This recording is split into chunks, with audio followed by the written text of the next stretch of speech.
what to use, which methods to use, which properties to choose in what one given application area.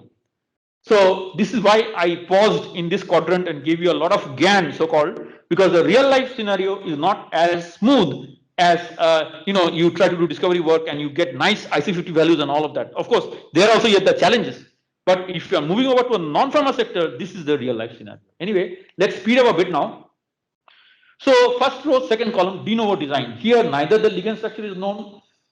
Yes, of course, the protein structure is known. See, the protein structure is known by principles of complementarity, which I told a little while back also. If you have a positive charge center, it will interact with a negative charge center. If you have a hydrogen bond donor on the ligand, it will interact with an acceptor on the protein. So based on these kind of complementarities, you can actually do de novo design of the ligand, because we know that the amino acid residues and the functional groups on the ligand, they will interact in a complementary fashion. And the last quadrant, which is the second row and fourth column, CAD is of no use. You have no data actually. Then better go and sleep. But it's a rainy day here in Pune, and I don't know about Ghaziabad, but it's better to go have some cup of tea and go and sleep. Better idea. Now we will go ahead to the more interesting slides. This is actually the more about virtual screening. So actually, as I told you, whenever we are talking about prediction or screening of molecules, these are the kind of properties that we talk about. So there are 1D properties like property fingerprints, molecular fingerprints, for example. This is all one-dimensional. Okay, you can have two-dimensional. That means we are talking about topology, molecular graph, and all of that. Then we talk about 3D. Pharmacophore is the best example of 3D properties. That is in three-dimensional space. The actual molecular docking and the binding studies all are in 3D. And then there is also further to 3D, you have got conformations, you bring in conformations. I'm not getting into those kind of complexities, but basically what I'm trying to say is that virtual screening is a very important component in doing drug discovery. I won't get into this slide in details. You know all of this. Some interesting slide, snapshots of how the ligand binding inside the active site is shown with lots of colors. Those colors are actually different properties, just to give you an idea. And these are all taken from our software, molecular design. We know that we have a nice software called VLife Molecular Design Suite. These are just snapshots taken from there. So as all of us know that protein ligand molecule interactions, these are what we try to see over here is we try to see the best possible interaction, maximize the interaction between the ligand and the protein, and that will lead to overall minimum energy, which can be captured through docking score, for example. Then that is the drug, that is the protein ligand docking. In QSAR, for example, this is the, in QSAR actually, just a minute. Yeah, in QSAR, statistical modeling, we have a set of molecules whose structure is known, small molecules, or it could be also others, but here the protein is not explicitly there, but the biological activities of molecules are known from the lab, in vitro data, in vivo, whatever kind of data you take.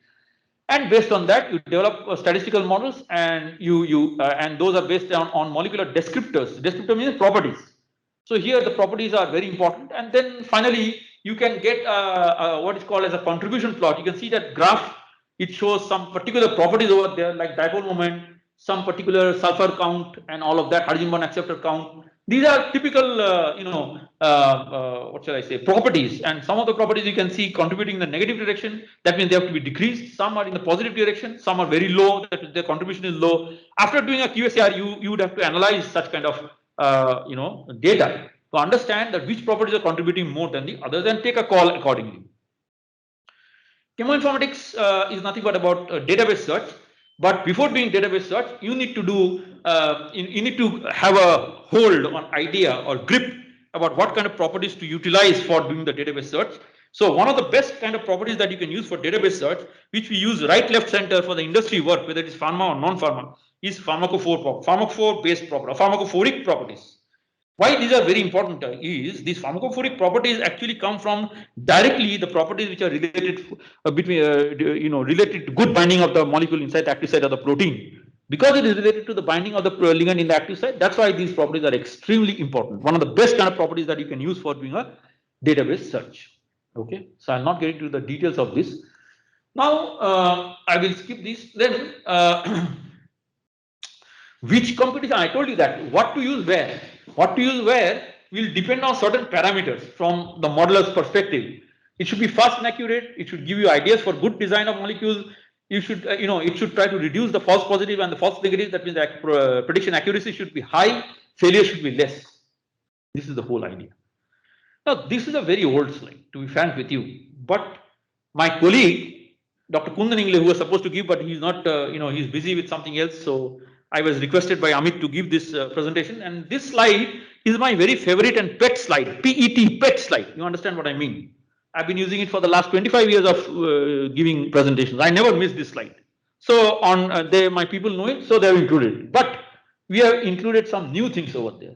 So this is a very popular slide. I'm sure that Dr. Coutinho or somebody else might have also shown this slide, which shows that a large number of compounds getting filtered to a single, approved drug molecule. It's more easily said than done.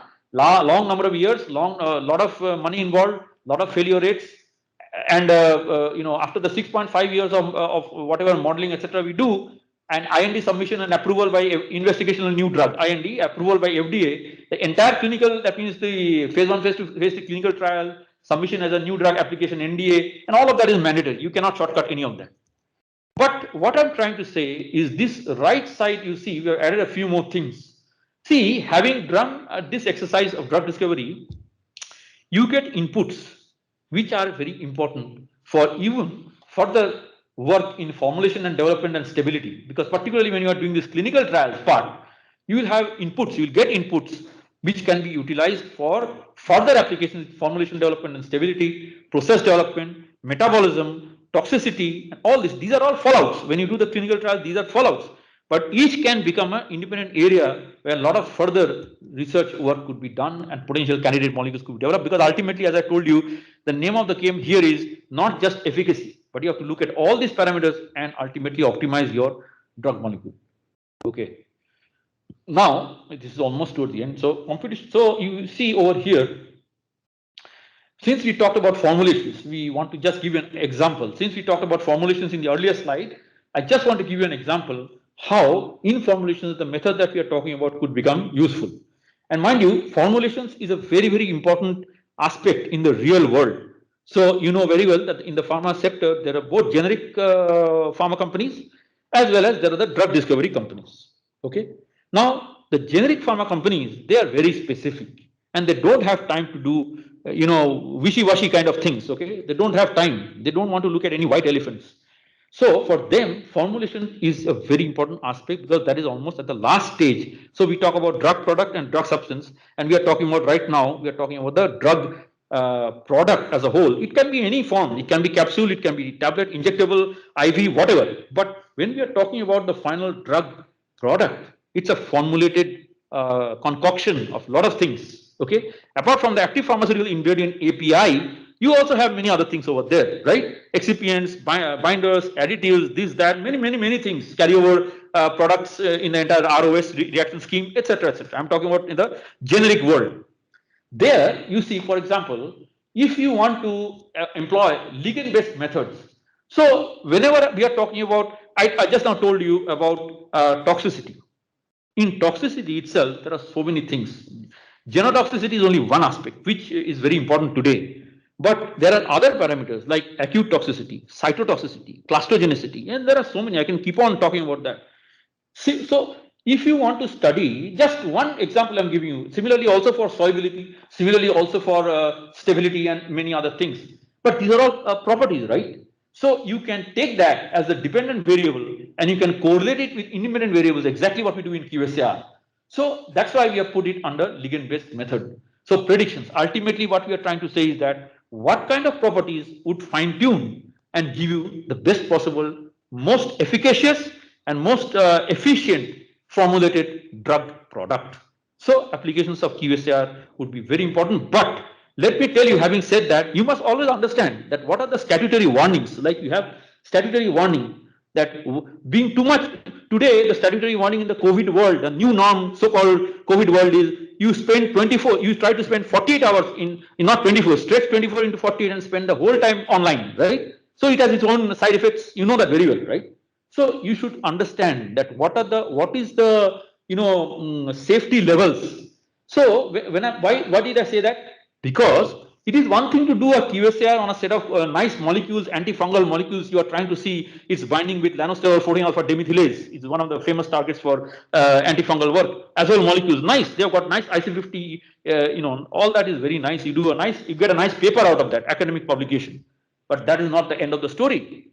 Whenever we are talking about a formulated product, we are not talking about here of a single molecule and its activity. Okay. we are, or its corresponding property, whatever property we are talking about. In a formulated product, just to give you the complexity level, there are multiple components present over there. So it's a kind of a mixture QSR. It's not a single molecule QSR, and it's a very, very difficult exercise because the molecule A, when it is on its own isolated and you are doing a simple drug discovery kind of work and seeing its efficacy or solubility or whatever, at a time you are seeing one particular biological property variation. But here, there are multiple such components or molecules, and then they talk to each other. So here, the behavior of molecule A isolated and the molecule A, when it is in presence of 50 other candidate molecules in a mixture, is totally different. It's a very high level of stochasticity. So it's a very difficult challenge, okay, for the statistical modeling. It's a very difficult challenge. So I'm just trying to tell you what is the real life picture. It is not that everything is sweet coated, everything is not a candy. There are a lot of issues over here. So, but yes, it can be employed. There are mixture-based QSAR, a lot of publications and work being done. And that is a kind of QSAR that you cannot use the conventional QSAR that we use over in our drug discovery work, for example. Then you can also use docking. So since we talked about ligand-based and the structure-based, I'm just trying to bring those techniques and show you how those are important in a formulations kind of scenario.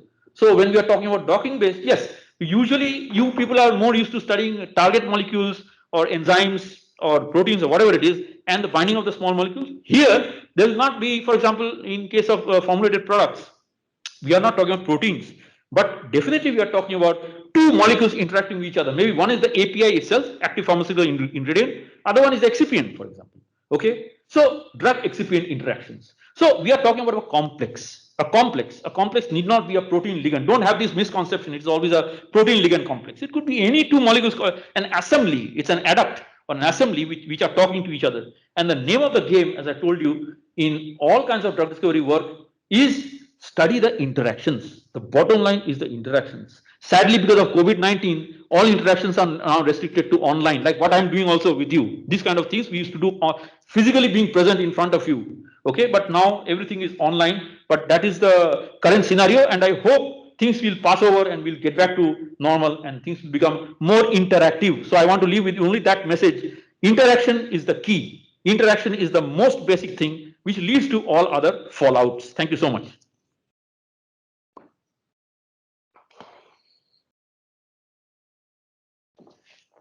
Thank you, sir. Thank you so much. Thank you. Any participants, if they have any questions, they may ask.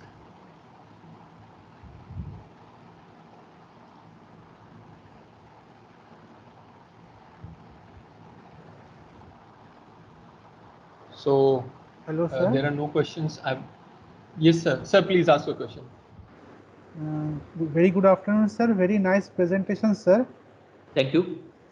Sir, my question is, suppose I am working on a particular formulation work, and I have a particular new drug molecule, in which particularly there are few only no or very few products are there in the market. So for that particular purpose, what will be my consideration if I want to develop a new dosage form and introduce in the market? Okay, can you just come again? Your question was too big. Just come again once again. Suppose I have a drug molecule, okay, that has very few products in the market, one or two products only. Okay. But it has demand, and all the companies are trying to launch their tablet or capsule in the market, but they have not yet. They are actually launching. So if I want to develop a particular targeted dosage form on that particular formulation, then what chemistry I should study on that particular molecule? So when you say chemistry, I mean it's a very generic term, but you see the ultimate idea is that for a formulated product, as I told you, that the scenario is a very quite complex and multifunctional. Okay, so the kind of properties that we would be talking about, or rather you should be looking at, are, for example, solubility. In fact, I mentioned this in our earlier slides. We talked about pKa. Okay, so pKpD, pKa. pKa solubility. These are the some of the parameters that you should actually have a look at. Stability may be also another aspect. Okay, sir. Thank you, sir. Dhanyavad, sir. Yes, Dhanyavad. Thank you. Question? Can I ask one question? Yes. Sir, actually you told about lead hopping and lead optimization. Yes. we normally teach students that what is lead optimization, that we have to optimize the properties and all. Yeah. But what is lead hopping? I Yeah. really don't know. Okay, I'll just tell you once again. This is, see, the point is that we are not just interested in, so you know very well that I don't want to use that word, but that is what is the word also being used by chemists. So, because a few years back, me too was not a very nice word to use. But actually in chemistry, me too means that you have a set of molecules and you are trying to see similar molecules by changing the functional groups and all of that. And people do that. That is also one way of doing lead optimization. But that has a limited space of IP, because the point is that I was trying to tell you that whenever we look at the IP space, that means the novelty of the molecule in terms of application and the patent regime and all of that, you need a really novel, some novel aspect should be there in the structure of the molecule itself. It doesn't have to be me too all the time. That means you are changing. For example, you have a just before me, Professor Coutinho was talking about some bromo compound and all of that. That means halogens, for example. Okay. And you have in your compound bromo and you change it to fluoro or chloro, and chemistry is well known, the periodic table itself will tell you how they behave, etc. And you get something out of it. But that is just, I would say, incremental step for novelty. But for example, let's say you get another molecule as a hit, which doesn't have a bromo. Who cares about the bromo? The scaffold itself is different. Maybe you had an aromatic bromo, but now you have totally a open chain alicyclic system. But there is good enough similarity of properties. They are not structurally similar, but they have their properties which are very, and ultimately we are interested in the properties. We are not bothered about the lookalikes here, which is me too. So if you want to address that, and if you want to really, work on that, because that has got a lot of novelty or, potential in terms of patents, then you should look at what is called as this search of, you look at appropriate chemical databases, but you are searching on the basis of the important properties. So just now I told you a few slides back, I told you that pharmacophoric features or properties are one of the best kind of properties that you can utilize for doing a chemical database search, because pharmacophoric properties are those properties which are directly related to the protein ligand binding, for example. So actually those properties are all coming out of the binding interaction between the protein and the ligand. Therefore, these pharmacophoric properties, if you are using, let's say you have a set of, let's take an example, you have 25 molecules or 30 molecules, okay, whose activity is known against a given target. And you generate or develop pharmacophore out of these 25 or 30 structures. Now, these pharmacophore, it will not be one, there will be several such pharmacophoric hypotheses. And each of those combinations of pharmacophores, you will see that the set of properties, we are interested in only the set of properties. Those set of properties should be common among your set of molecules, and that's how you generate the pharmacophores. Now you take maybe the best one or two pharmacophoric combinations that you have generated using whatever software you, I'm not really bothered about the software. But once you generate the pharmacophores, you can take maybe the best out of that first one, second one, third one, and do some chemical database searches. That means you are searching against PubChem or Zinc or chemical binding DB or whatever it is. You search a database, appropriate database with those properties, you will be able to harvest, you understand what I mean? Farming, harvest out molecules from that external database which are similar in properties to your molecules of interest. So you have these 20-25 molecules with that common pharmacophore, whatever you have developed, and you are using those features or properties to search molecules from the external chemical databases. Only the molecular hits will come on the basis of properties, not lookalikes.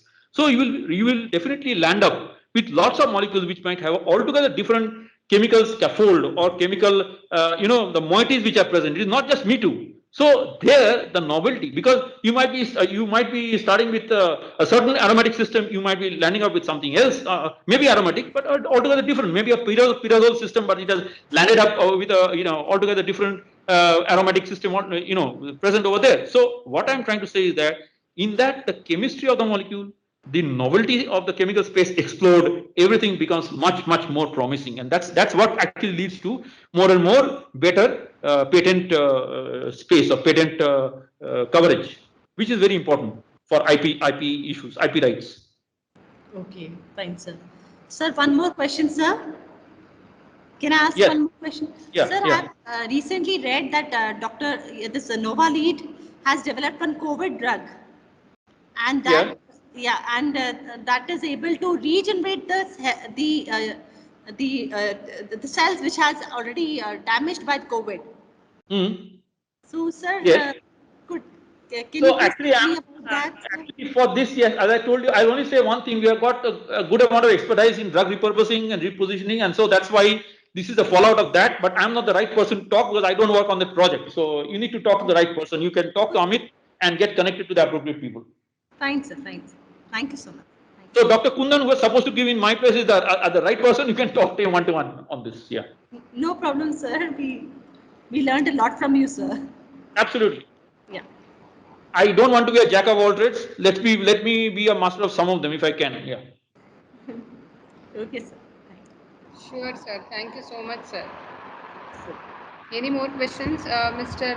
Paratpar Sarkar, you can unmute yourself. Sir, please little louder. Am I audible, ma'am? No, yeah, your voice is coming from Mars, it seems, or Jupiter. You be a bit louder. Please come back to Earth. Am I audible, sir? No, still you are absolutely, light years away from us. I had full sound. Then unfortunate, the internet is giving us trouble. Sir, please text us. We will read for you. You can That is chat fine. with Chat, chat but with I am able to hear your voice properly. Chat box. But is sir, we need to hear the question first to answer it. Chat box is. Sir, you can send in the WhatsApp group. I'll read the question out to sir. No problem. Okay.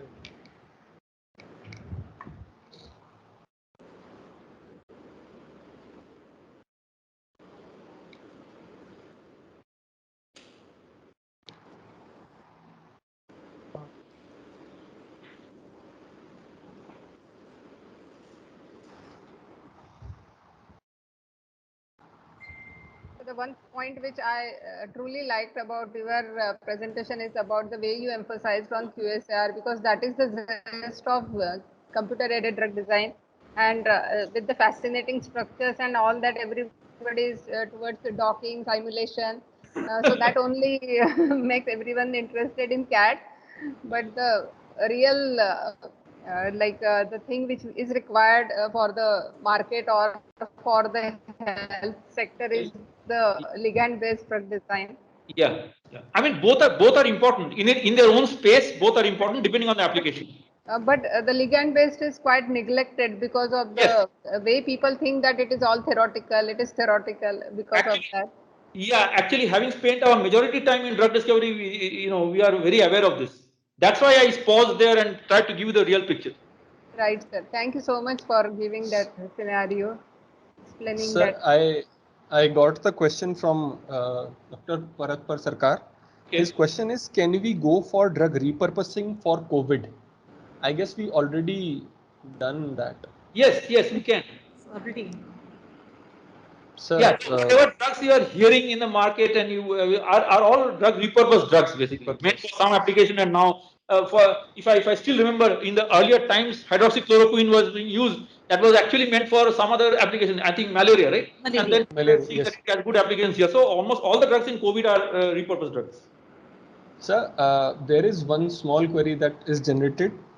So the query is during this COVID treatments, people were given azithromycin, doxycycline, right, to prevent the comorbidities the pneumonia, right? Yeah. Sir, so how would we qualify this? Like, this is also drug repurposing, or this is a separate condition for which we have used the drug?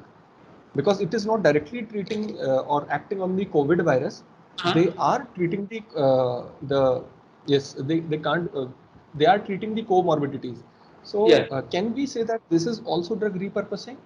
Yes, definitely it is drug repurposing. So the primary purpose was to address the cytokine storms and the COVID part as usual. But the point is that they of course has see I'll tell you one more thing. When we see drug repurposing, it is not for only one therapeutic application that it gets repurposed for. There may be several. Only thing is the degree of to what extent or what degree to which it addresses these different areas might be different. So if it is more than one area that it is actually showing potency, yes, that is even better. That is much better than just being applicable for COVID. If it is treating pneumonia and other things, those are all that means the potent areas where its drug repurposing is effective. That's what I'm trying to say. Yes. It is not all. It's a band. It's a band of therapeutic areas which everybody looks into, not just one. Okay. Okay, sir. Okay. Thank you, sir. This was my question. Yeah, welcome. Yeah. Sir, can I ask anything apart from this, general? Yeah, tell me. Yeah. Sir, could you tell us about your educational qualifications also? Because because you're principals, we are from pharmacy background and also. Yeah, no, so mine is not pharmacy. I'm a hardcore chemist. My PhD was in organometallic chemistry, as you have seen from my Yes. background from IIT. And then, but the thing is that I worked for about 3 or 4 years in Novartis R&D Center in Bombay, and that was also synthetic chemistry, organic chemistry, of course. But later on, from 99 onwards, I shifted to molecular modeling because I found that this is a place where domain people like me would be, very appropriate, because as I told you a few slides back, we talked about synthetic accessibility. So synthetic accessibility means you can design any exotic molecule with a fantastic profile in terms of activity and everything else, toxicity low, but that molecule may be very difficult to synthesize, multi-step synthesis. It involves total dry atmosphere, glove box, length lines. Now, these are not good for academic purposes. It's not good for an industry. So the point is that synthetic chemistry domain expertise was very useful for me when I shifted to the modeling back in 99. And from then on, I have not looked back. I have been in modeling because with that real life experience on the lab, things become the perspectives become much, different. So this is also carried very much by the medicinal chemist. Dr. Kundan is a medicinal chemist. He also shares the same, the same sentiments with me on this. Thank you, sir. Yeah. So, Thank you if so there are no much, further sir. questions, Any more questions?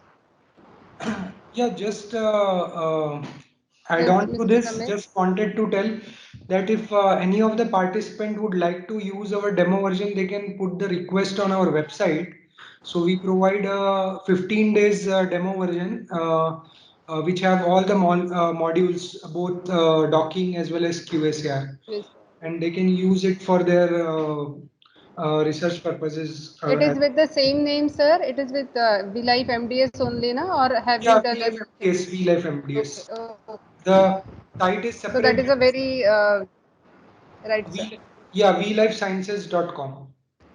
Yeah, I will share that in the WhatsApp group to the participants. VLife MDS. It is our own Indian computer-aided drug design software, and having a number of applications are available with it, right from QSAR, 3D QSAR, docking. So various features are there. So if you want to try that, you can access the website of VLife Sciences, and you can request for the demo version of it. Yeah, only just addition is that if you are a student, please try to send it through your faculty, because what happens is we get multiple requests from a single institute, and Single institute. yeah, then it's actually becomes unmanageable. Right. So try to send it through your Most of faculty. the here are faculty members, sir. It is for faculty, so most of them are faculty members. Okay. Yeah. Okay, sir. Thank you so much, sir, for adding this information for the participants. So you can use this software also, and you can learn the new features of the software. Yeah. Thank you so much, sir. Okay. Thank you. Thank you, Dr. Ramesh. Thank So you very shall much. we- Thank you, sir. So ma'am, just a minute, sir. certificate. Sir, Sami, sir, please be here for a minute. Roma, ma'am, Yes, ma'am. Can I- kindly provide the remarks can I- and kindly hand over the certificate to sir. Sure, ma'am, sure. Thank you, Dr. Sami, for a wonderful presentation. It Thank was you. very insightful, informative, and extremely knowledgeable session, sir. Thank you. For sharing profound knowledge on the use of CAD and different types of methodologies. Your session has truly enlightened our participants, and we have taken a lot of learnings from the session, just regarding the changing paradigm of repurposing and repositioning, the difference between both of them, how the molecules should be shortlisted, what should be the goals of drug discovery. You told us about many drug discovery months, that we should know which computer technology to use in what particular criteria. So we are indeed very grateful to you for sparing your valuable time. Most welcome. I'm sure that our participants must have benefited from this session, and they can definitely explore these CAD tools and take your help. And the session has really ignited our minds and to think about our careers in CAD. So we are very, very grateful to you, sir. Thank you so much. Thank you. Yeah. So on behalf of Kite School Pharmacy, Kite Group of Institutions, I, Dr. Roma Ghai, would like to present you a certificate of appreciation as a token of respect and gratitude. Kindly accept it, sir. Kindly accept. Thank you very much. Thank you very much. Thank you, sir.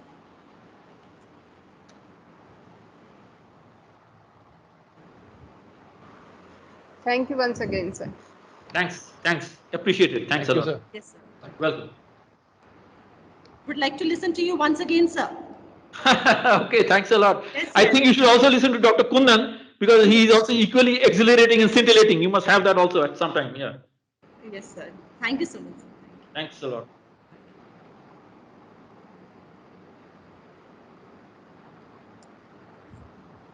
So with this end of the technical session 3 for day 5, now I will announce the lunch break for all the participants, and before proceeding for the lunch break, I will like to inform you that from 2:30 to 3 p.m. we will be having the online quiz, which is an essential requirement to get issued the certificate from AICT.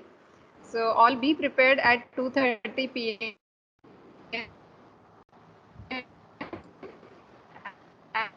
and the Vaishali ma'am, you are not audible. Vaishali ma'am, you are will not be audible. shared in WhatsApp group or sending it by email. Yes, sir. You are not audible. Your voice is cracking. Okay, might be the network issue, sir. Probably. So you can announce, sir, please, on my behalf. Okay. You So, please announce. dear participants, now we are breaking for lunch, and from 2:30 we will have the online assessment of the FDP. The quiz form will be available only from 2:30 to 3 p.m. No further extensions will be there, and after the valedictory session, we will be sharing the attendance sheet, and if any participant like if they have just a second please.